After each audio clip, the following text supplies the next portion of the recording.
Hello guys, welcome to Learning with Lai. Today's video is going to be about how to add, subtract, divide, multiply negative and positive numbers.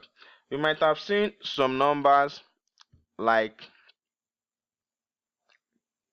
+5, -3, -2, +10, -20, and so on like that. These numbers are actually called directed numbers.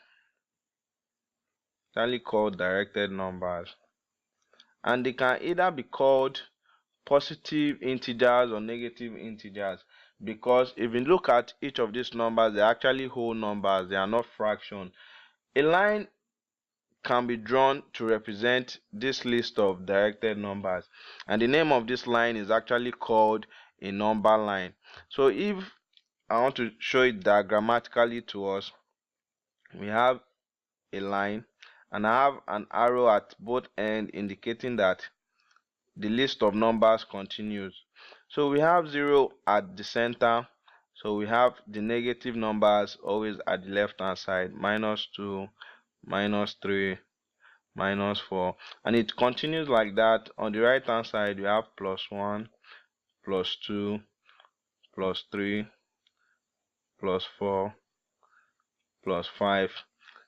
So if you all notice that on this line we have all positive numbers on the right hand side of the number 0, and on the left hand side of number 0 we have the negative numbers. So I think that's how they got their name, directed numbers, because negative numbers point to the left hand side while positive numbers point to the right hand side. Since we can identify both negative and positive numbers, let us try some examples which execute arithmetic processes involving negative and positive numbers. The first step I'll try to look at is addition of positive and negative numbers. Before I proceed, we need to take note of this very important sign convention, and I'll write it in a red pen, not actually meaning danger, but to let us know that it is important. So here we have it. Minus times plus is actually going to be minus.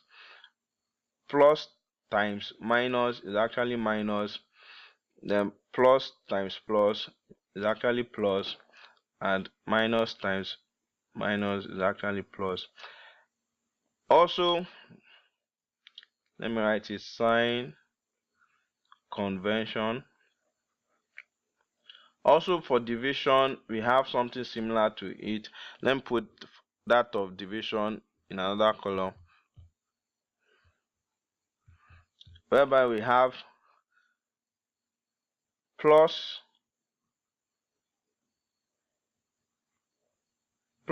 divided by minus is actually minus, is equals to minus. Minus divided, let me erase that, minus divided by minus is actually plus. Excuse me. Then minus divided by plus is actually minus, and put the dot here to indicate division. And the last one, plus divided by plus is actually plus. This is actually minus. Yeah. Minus and plus.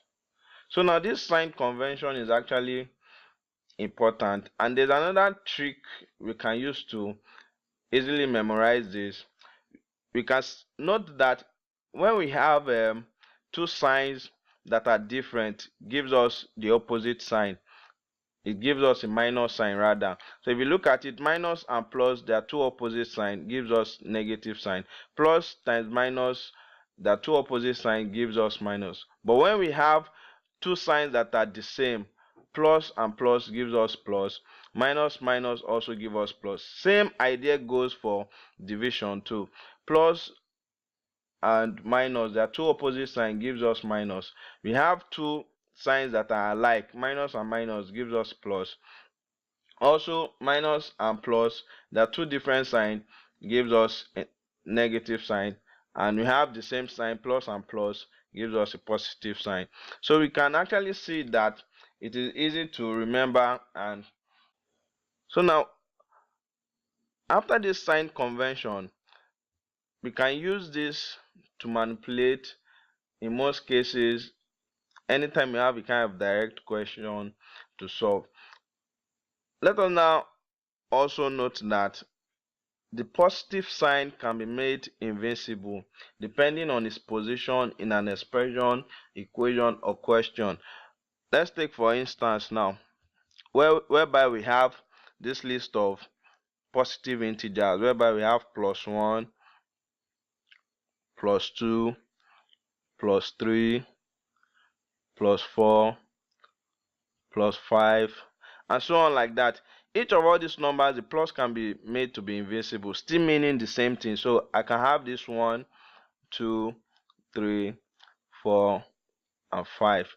They all still mean the same thing as the above number written directly above it. So plus 1 is the same thing as 1, plus 2 the same thing as 2.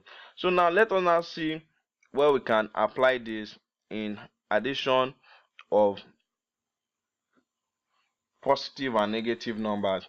In some cases whereby we have additions of directed numbers, it can be written as plus 3 plus minus 3.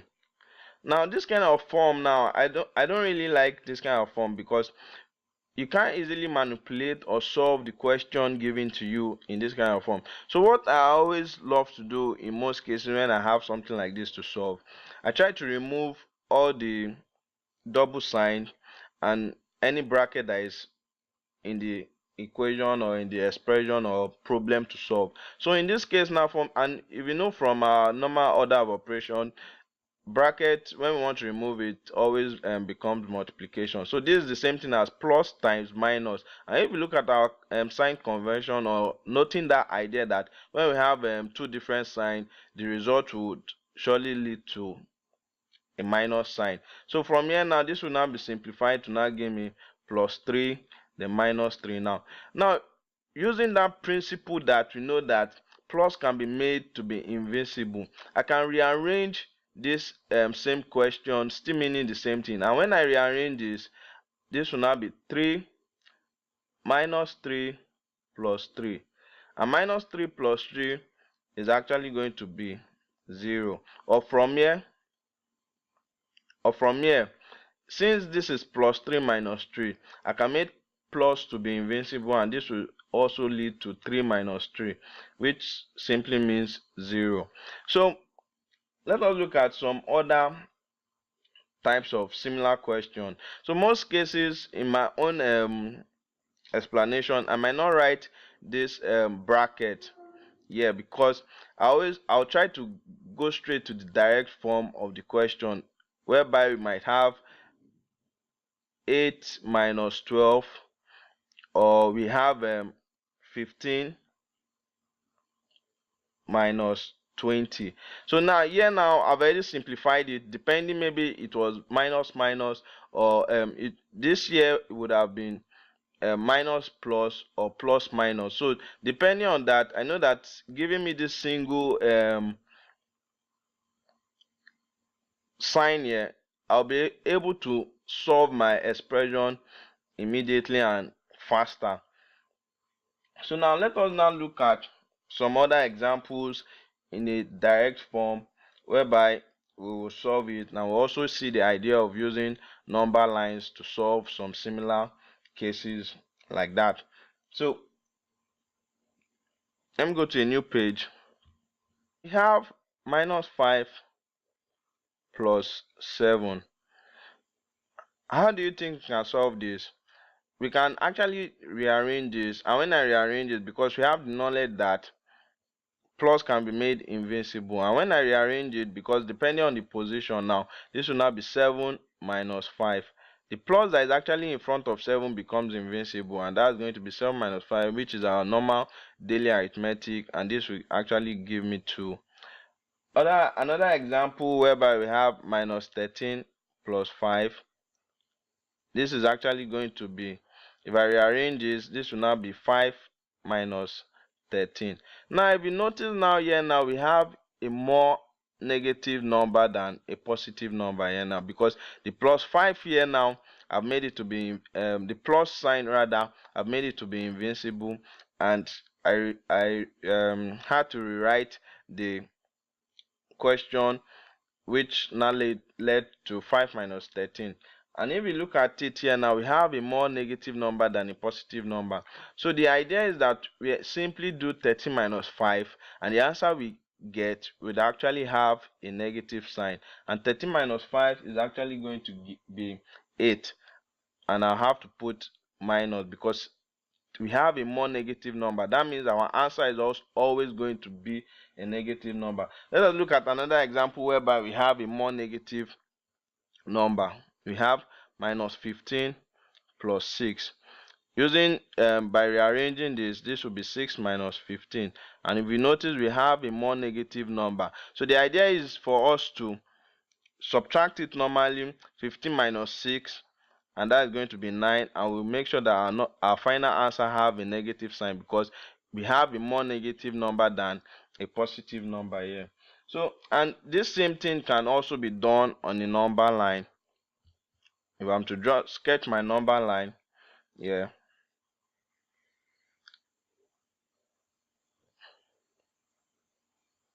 so now I have 0 at the center. So here I have minus 1, minus 2, minus 3, minus 4, minus 5, minus 6, minus 7, minus 8, minus 9. So I need to extend this. So let me erase this part. So this is minus 9, minus 10, minus 11, minus 12. Okay, so minus 12. Let me stop there. So I'll actually bring up another question that will have minus 12 in it, and this will be, here we now have plus 1, plus 2, plus 3, plus 4, plus 5,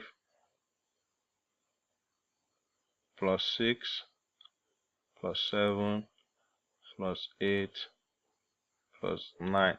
So now let me stop there. So it actually extends like that now. So in the first question where we had minus 5 plus 7, so with that I can actually start from the negative number here. This will be my starting point, minus 5, and when we're going to move, when we have a positive sign, that means we're going to move towards the positive side, and when we have a negative number, we always move backwards to the negative side. So since we have a positive number plus 7, that means we're going to move towards the positive side 7 times. That'll be 1, 2, 3, 4, 5, 6, 7. So if you see where we landed, plus 2, and we can see our answer is 2. Now let us now look at when we have something like this, minus 11 plus 3. And since we have a more negative number here, we're going to have a negative answer. So we're going to actually do 11 minus 3, and that's going to be actually 8, and we have our negative sign, minus 8. So let me start from minus 11 now. Since we have a positive number, we're going to move towards the positive side. So we have it 3 times, plus 3, 1, 2, and 3. You can see we actually landed on minus 8.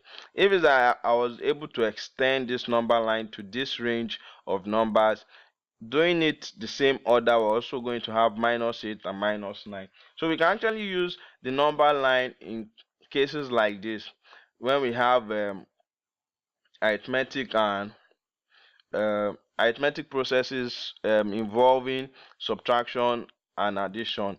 And we shouldn't forget that this is a more direct form of addition and subtraction of integers, because in most cases you might have something like this. I'm trying to remember, give us a flashback on what you've done earlier. We could have -8 plus -15. So we're having a negative number added to another negative number. So this would be simplified forward, and we know that since we have two different signs, it's going to give us a negative sign, or plus times minus, because this bracket we try and remove it off, and that will be plus times minus, that will be minus. So that will be -8 minus 15.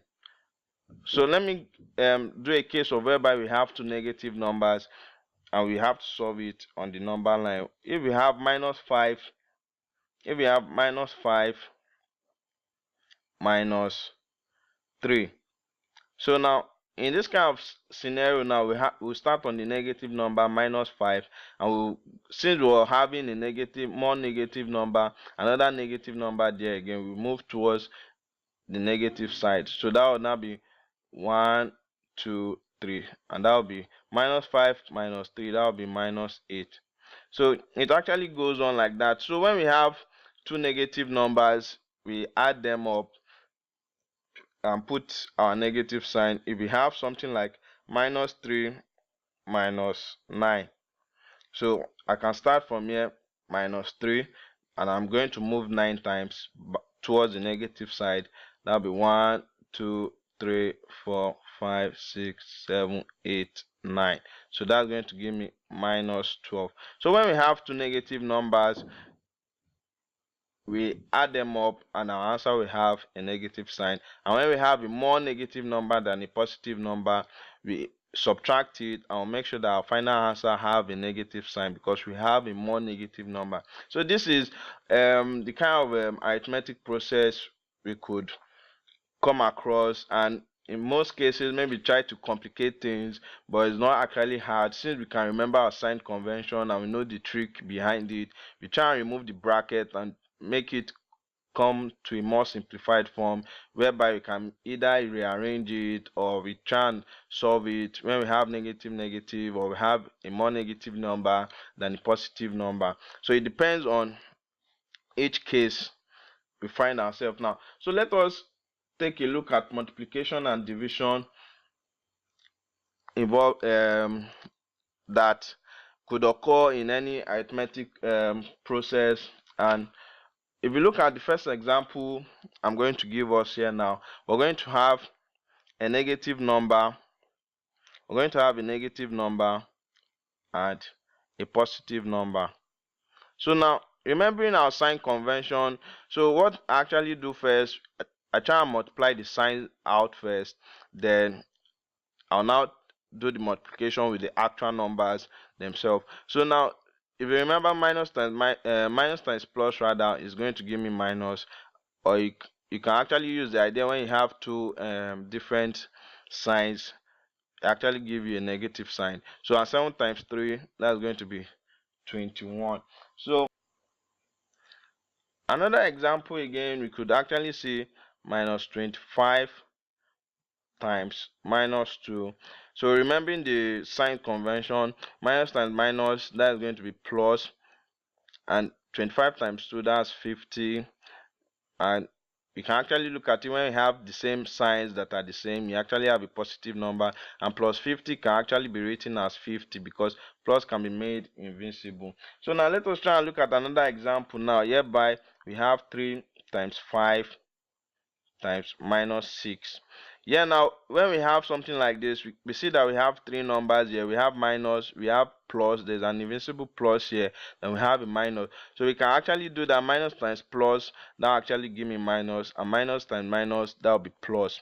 So, and I'll write the plus out. Then 3 times 5, 15, then 15 times 6, that's going to be 90. So we can actually have plus 90 or 90, since I can make plus invincible. So no matter how long the question could be, or how it is being written, all we need to always have at the back of our mind is the order of operation. We have to follow the sign convention or the rules guiding multiplication or addition and subtraction and division. So now let us now look at cases involving division now. So now if we're going to look at division, let me give us an example whereby we have something like minus 24 divided by 6.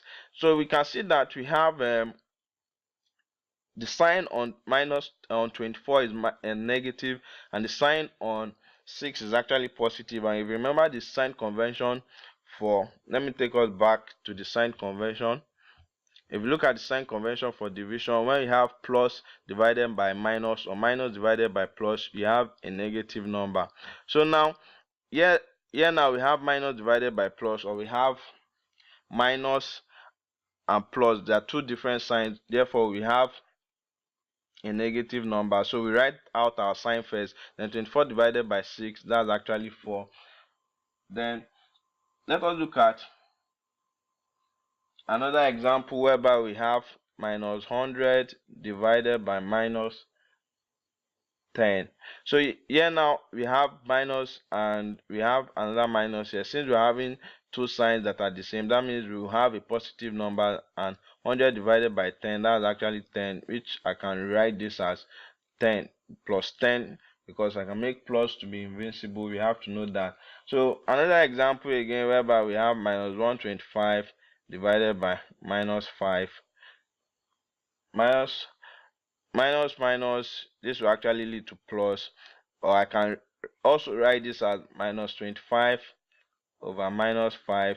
Sometimes you can look at it like they cancel out since they are the same sign. So, and this will now be, and it actually lead to plus since there's nothing there. Most cases whereby we don't have a sign in front of a number, there's always an invisible plus. So this will now be 125 divided by 5, that will be 25. So we have so many division question like that, and multiplication. So the only kind of thing they'll actually try to do is try and make it longer, or try to